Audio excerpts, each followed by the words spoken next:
And now that his trial is over, he's finally able to speak his mind about the feelings and emotions he had during this long case. Make sure y'all get my death row symbol. Symbolization of greatness.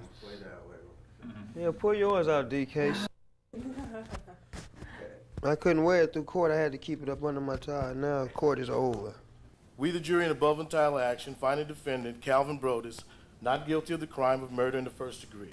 I'm curious, what was going through your mind at the time that the jury was reading the verdict? I left it in God's hand, Abby.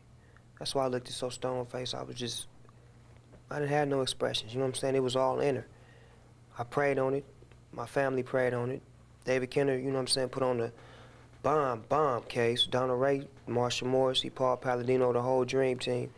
They did what they were supposed to do, and they gave the baton to the jury, and I couldn't do nothing but just bank on them and worry about what the outcome was going to be, as far as to just sit there and hold my position and keep my head up high and just, you know, wait for the outcome.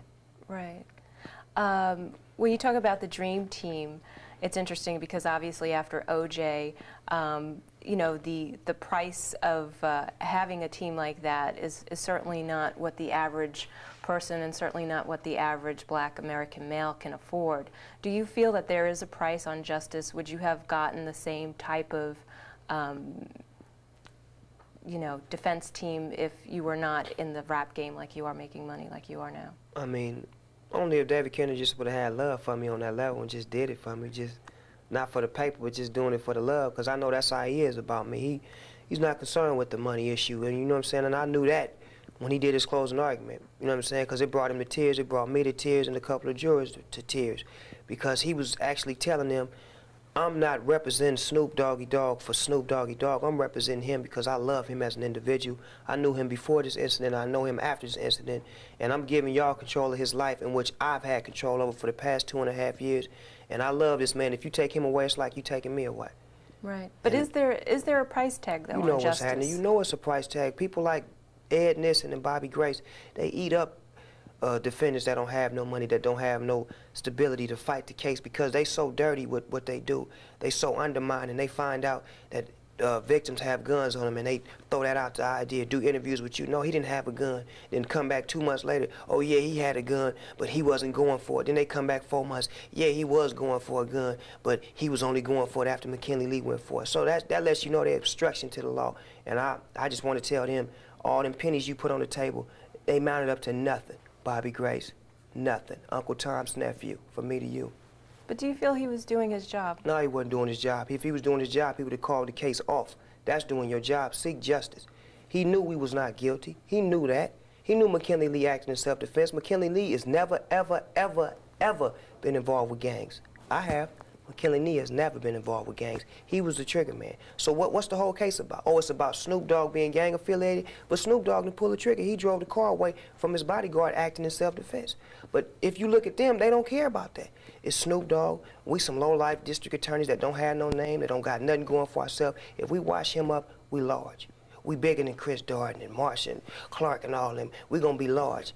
That's what his whole mission was about. He wasn't focused on the case. All he was focused on was washing me up. I remember when we talked to Malik, or McKinley Lee, he had mentioned that this case was really more so about him and that the actions that he took in his job. How do you feel that the action that he did take to protect your life resulted in the death of another young man? I mean, I feel bad, you know what I'm saying? But yet and still, Malik done his job. His job was to protect me, protect him and anybody that was around me at any time. That's what he was hired for, as a personal bodyguard. That's what bodyguards are hired for. If you go get at Garth Brooks, Kenny Rogers, any one of them, and ask them, what is your bodyguard's job? Did you guys see the movie The Bodyguard with Whitney Houston? What was Kevin Costner's job? To protect Whitney Houston from any danger that came to her while she was performing, even while she wasn't performing. And as you seen, the movie projected everything that could happen to you as a celebrity, but it really didn't go in depth as far as our situation, but it gave it across as clear as possible as they could. But if we was to do a movie called The Bodyguard, it'd be so similar to that. Mm-hmm. Well, let's talk about lifestyle for a minute, because did the danger come to you, or were you always around this danger because of the environment that you were living in at that time? No. I mean, the danger came to us, we perceived it as a threat. That's the reason why Malik acted the way he acted in the situation.